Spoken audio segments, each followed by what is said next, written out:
هذا بالنسبة إلى الجانب المتعلق باختيار جربة وبالآثار التي ترتبت عن تنظيم هذه القمة بجزيرة جربة. هناك بطبيعة الحال الجانب الاقتصادي وجانب التعاون الدولي، ولكن أيضا يجب أن يكون تعاونا دوليا متساويا. لا يجب فقط أن ندفع ثمن لاختيارات لم نختارها، يجب أن تكون اختياراتنا بناء على إرادة شعبنا هي التي نحققها ونعمل على تحقيقها. نحن لا نقبل الإملاءات، نقبل التعاون، نقبل التعاضد، نقبل أن يشد كل إنسان يد الإنسان الآخر، ولكن في ظل اختيارات شعبنا وفي ظل حاجياته.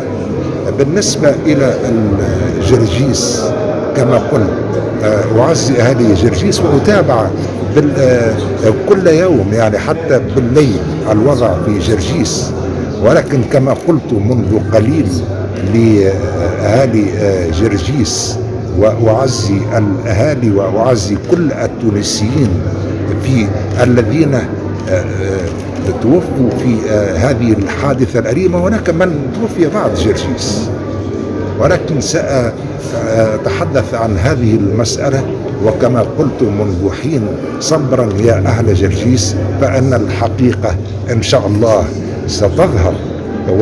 وسنعمل أيضا على أن نضع حدا لهذه الظاهرة، ظاهرة الهجرة التي توصف بأنها غير مشروعة وغير شرعية، لا أجد لها وصف في الواقع. ولكن هذه الهجرة لماذا كانوا يأتوننا في القرن 19 وقبل ذلك وفي القرن العشرين؟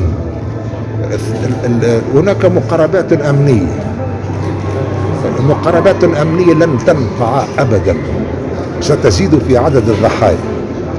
يجب القضاء على الأسباب الحقيقية لهذه الهجرة. يعني للأسف السنوات التي مرت، سنوات هي كانت موجودة من قبل، ولكن هناك اليوم شبكات تعمل في الداخل وفي الخارج، وضحيتها هم البؤساء والفقراء. ولكن لن نترك أهالينا في جرجيس وحدهم. وأتابع يعني كل يوم على مدار اليوم الوضع في جرجيس، لأنهم أهالينا، وسنقف إلى جانبهم وسنعمل على إبراز كل الحقائق وكل من يعمل على استغلال هذه الفاجعة لفائدته. المفروض أن نتحد في مثل هذه المصائب، ولكن هناك للأسف من لا يفكر إلا في مصلحته، ليتاجر حتى بفقدان المهاجرين في البحر وعدم العثور عليه. هناك بعض المؤشرات، مرة يقولون حيوان بحري، مرة التحليل الجيني، وهناك عديد المسائل.